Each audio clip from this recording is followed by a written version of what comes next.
Today we will study the new chapter, that is chapter 5, working of institution. So the first topic is how is a major policy decision taken? A government order. On August 13, 1990, the Government of India issued an order.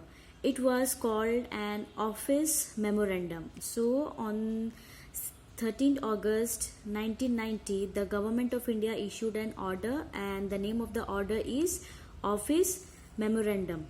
Like all government orders, it has a number and is known by that OM number 36012/31/90-EST SCT, dated 13/8/1990.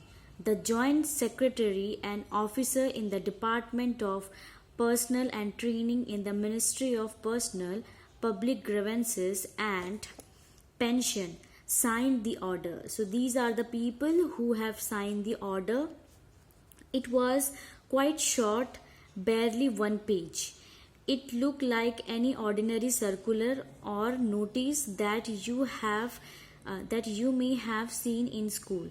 The government issues hundreds of orders every day on different matters, but this one was very important and became a source of controversial of several years. Let us see how the decisions was taken and what happened later. So this is just a brief description about what is an office memorandum, and now in detail we will study what are the different procedures and measures which were taken in order to implement a government order.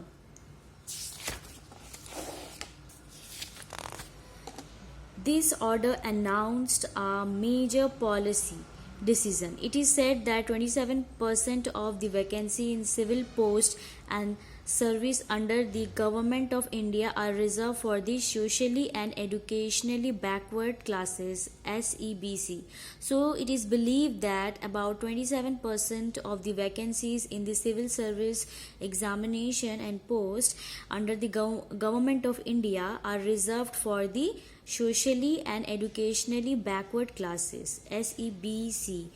Remember the full form, it is important. SEBC is another name for all those people who belong to caste that are considered backward by the government. So SEBE is the another name for all that people who belong to the backward section of the society.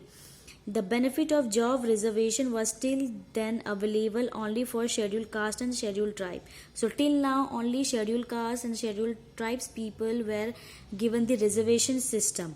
Now a new third party called SEBC was introduced. Only person who belonged to backward classes were eligible for this quota of 27% job. Others could not compete for this job. So already there was a reservation for as social tribe and social scheduled caste and scheduled tribes. Okay, but later on there was a third category implemented in our Government of India for the reservation of SEBC, and how many percentage? That is 27% of the job, and these job will only given to these categories. They cannot give the seats to the scheduled caste or scheduled tribe and not the general. So this is all about the reservation system and how the scheduled caste, scheduled tribes and SEBC are benefited with the reservation system in our India.